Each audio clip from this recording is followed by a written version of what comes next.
What's up, guys? We are out here in the garage on a weekday. Today's Tuesday and I'm not at work.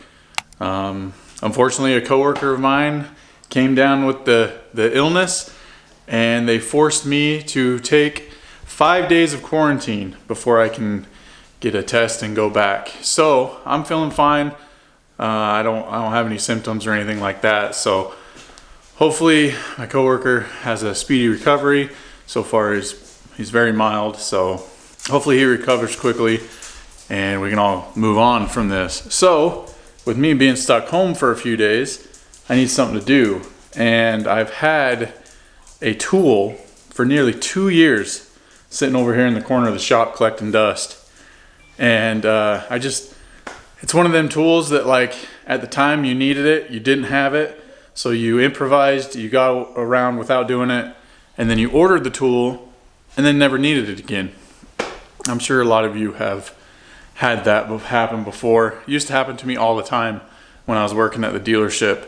I would need a tool, I'd borrow it, I'd go buy it so that I didn't have to borrow it the next time, and then never used it. Sometimes we actually joked about, like, say it was a really pain in the ass job, required a special tool.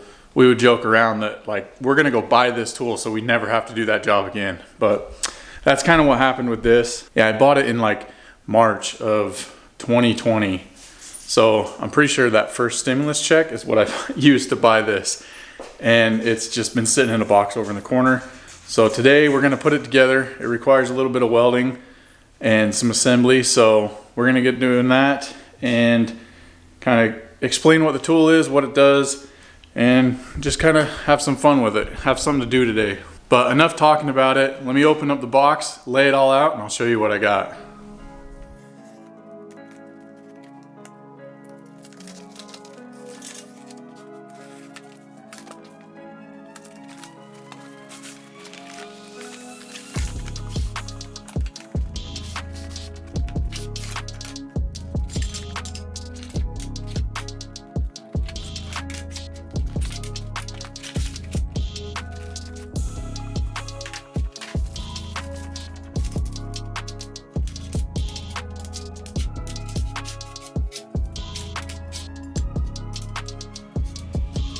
All right, so if you haven't been able to tell already, this is what I got.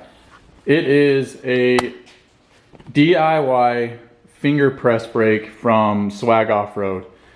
So what it is basically a press brake for a Harbor Freight style press. And like I said, it is a DIY kit, so I've got to assemble and weld this thing together.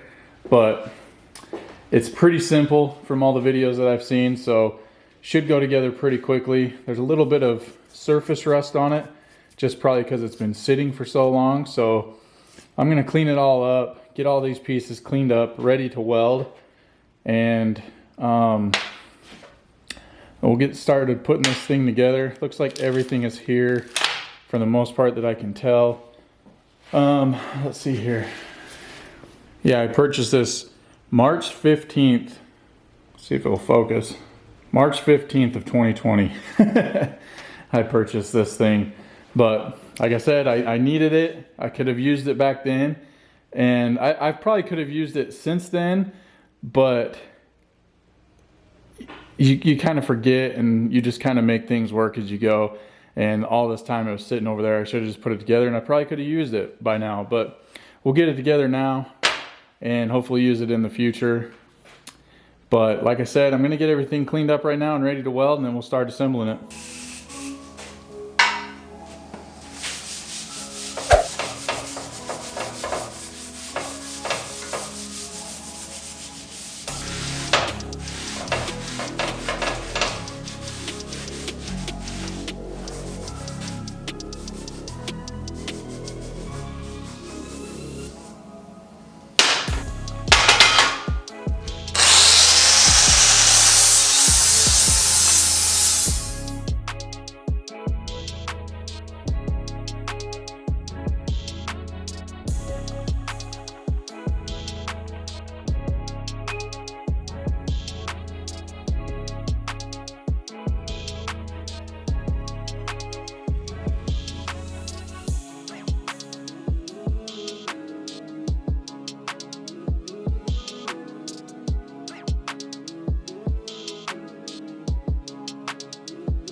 Okay, so now what we got to do is take these posts and press them into here. It's a really tight fit, and then we got to weld them from the bottom side. And I've already went and put a little bit of a bevel on there just to help with the weld penetration. So we got to get these pressed in here. Probably use the press to get those down in there. And then we got to make sure that they're perfectly square this way too. Once we get them in there, we can kind of manipulate them around with a hammer and stuff like that. But I'm going to get these pressed in there, tack welded. I'm going to tack the whole thing together and then fully weld it later. Just that way, if there's any problems, we can address them easily. So we're going to press those in, get those tacked in, and then we'll move on to the rest.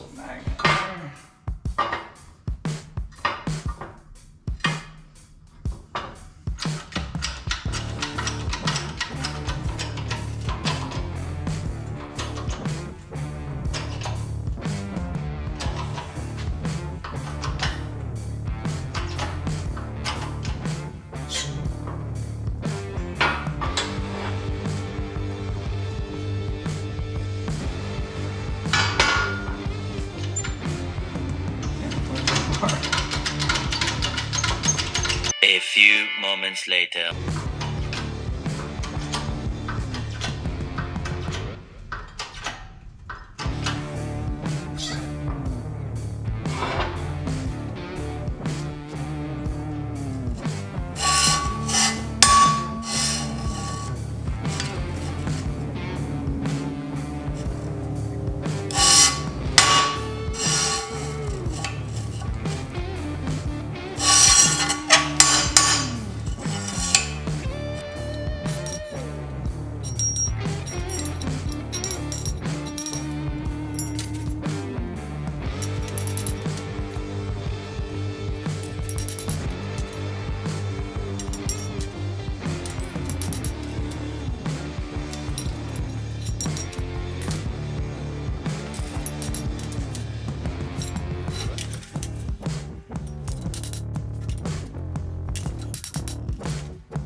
All right, so I got the posts pounded in, or pressed in, I should say. The instructions do say that to either use a press or a hammer to put these in, but that is such a tight fit, I don't think you could get them in with a hammer. You'd be there a very long time. So definitely recommend using a press. They also state to leave a little bit of a gap here between 1/8 inch and 3/16. I'm like right in the middle of those two. So we're gonna get in here, we're gonna weld those up, or I'm gonna tack them for now, like I said, and then move on to the rest.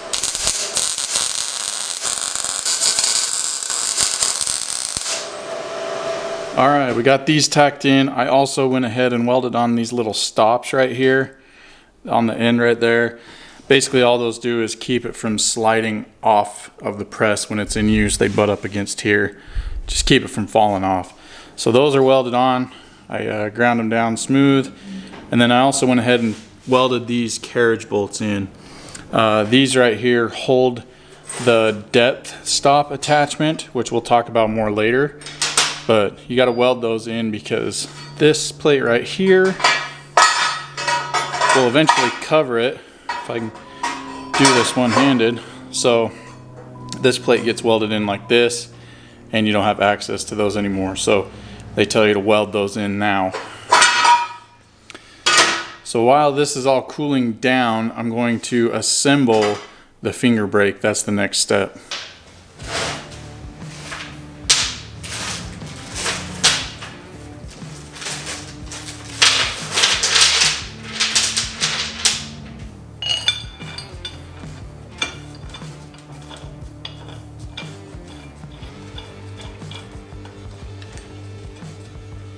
Pretty simple concept.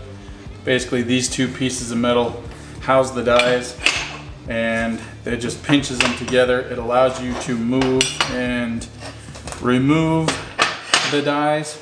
So say you need to build, bend something into a box, and you've got one bend already this way and you need to make another one this way, you can remove these dies so that you can bend stuff and have more capabilities basically. So we just put all these bolts in here, tighten it up for now, and then weld some more pieces onto it.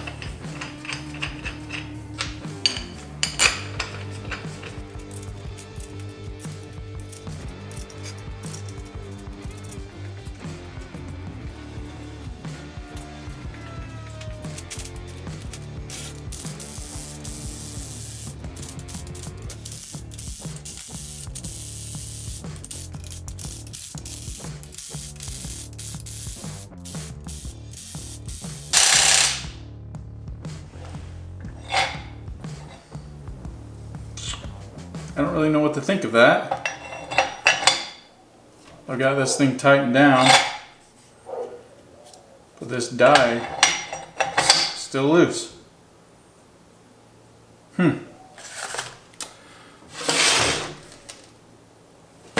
Okay, so I was finally able to get this thing to tighten up to where all the dies were in here nice and snug. I don't know, I just rearranged them a little bit and tightened them up, and now they're all, well, that one's a little loose, but I think that impact, I think they need to be tighter than that little 3/8 impact can get them, but pretty good for right now. So now we got to weld these things to the side here. These are what this whole assembly will ride on up and down on those posts from earlier. So gotta get these put on here flush with the top, so I've got it flipped upside down like this, and get these guys tacked on. Shows it like right in line with the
it doesn't fit. There it goes. Just a little snug.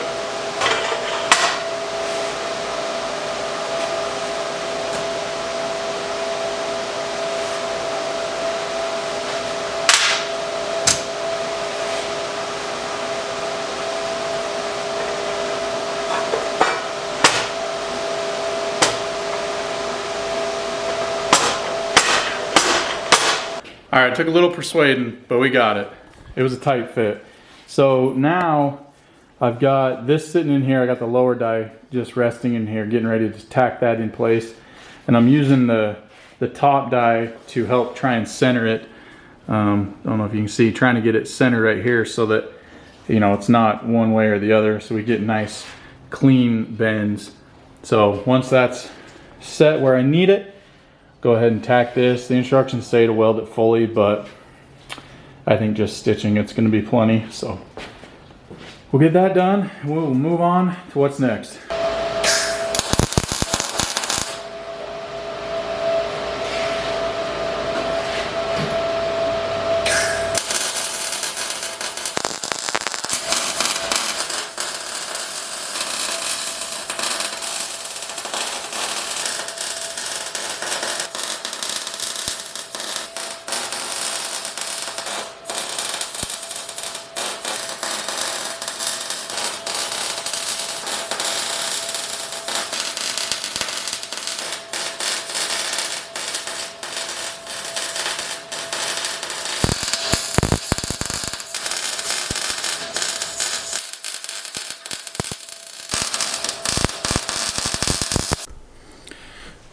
All right, everything is welded up.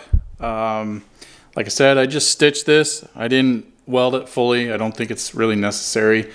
But now we're gonna let this cool down, and then we're gonna disassemble it, go back, clean it all up, all the welds, all the slag, everything off of it. And probably, I don't know, I think I might clear coat it because I kind of like the raw look, but I don't want it to rust. So I might clear coat it. We'll see. Well, I thought I was done, but the inevitable happened. I messed up. So this side tube over here, I've already cut it off. Somehow when it got fully welded, it was crooked like this. Like, not that bad, but like it was a little bit crooked, so this would not slide up and down. So I gotta redo this. And then another step that I forgot is where to go. Oh, fell down here on the ground. This collar needs to be welded on the top here for that stub to go into. So fix this, set it up in the vise, weld this on, and then I think we're done. We'll see.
Now you got to make sure when you weld this ring on, you don't weld these two halves together, otherwise you can never get your fingers back out. So you just need to weld like a 1/2 inch or so just to keep that on there. But all right guys, I think we are all finished. Here it is. I've got the stop attached now that I was kind of showing you earlier with those carriage bolts that we had to weld in there.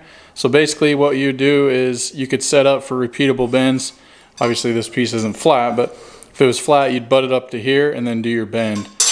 I've seen where some guys put a 90-degree bend in this, so it gives them kind of a taller stop, but the instructions just show it like this. And you would just butt your metal up against it. Obviously you'd set this to your depth, tighten it down, and then you could do repeatable bends over and over. I'll probably never use that. Well, I wouldn't say never, but most of the time I probably won't use this. So I don't think it's gonna fit. I think it's gonna hit the wall with it on there. So I'm gonna take it off, set it in the vise, and let's do a test bend. All right, so what I've got here is a piece of 1.5 by 1/4 flat bar, it looks like. We'll see how it does. Should bend it no problem, being that this is the heavy duty. This thing can bend some seriously thick stuff. That's why it has such a deep die right here too. So I don't expect this to be the sharpest of bends, but we'll see.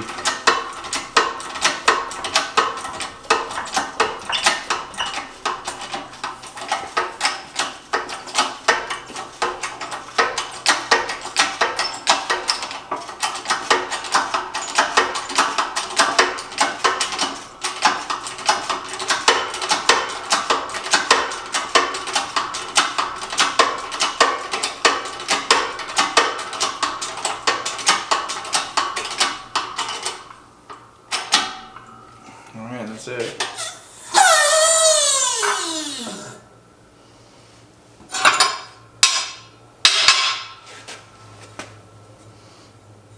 There you have it.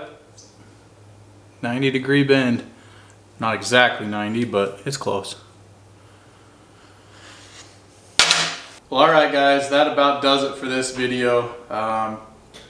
You know, it took me 2 years to get it done, but now that it's done, I'm pretty excited. I think that I'm going to use this thing more now that I know that it's there and ready for just making little brackets instead of putting it over in the vise and hitting it over with a hammer and kind of getting a, you know, a straight bend. Now I'll use this thing. Kind of as I've shown you, the bends on it aren't super tight. One thing to mention is the way you can fix that is if you take smaller pieces of angle iron and stack them up in there, you can get a tighter radius on your pieces. So, you know, you took like some 3, 2, and maybe like a 1-inch angle iron and stacked it up in there, you can get your bends a lot tighter. Because this is the heavy duty, this thing is capable, they claim, of bending 5/8 plate. That's some pretty thick stuff.